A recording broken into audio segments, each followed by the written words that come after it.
Exciting news right now. Here at Breakfast Television, we're welcoming a couple new members to our Breakfast Television family. Bridget, it's the perfect breakfast duo, Dempster's Bagels and Philadelphia Cream Cheese. It needs not get any greater than starting your breakfast, such as this. Your day with a nice toasted bagel. We've got 2 in the oven right now toasting. Delicious cream cheese.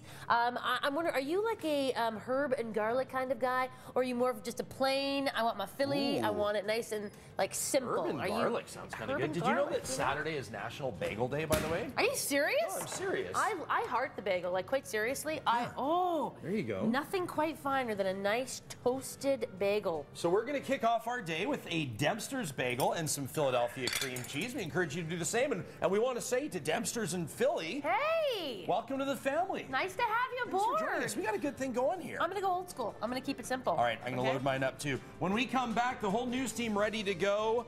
We've got your weather covered with Tanera. Zia's got your traffic this morning. And a whole lot more in store in this Friday morning edition of BT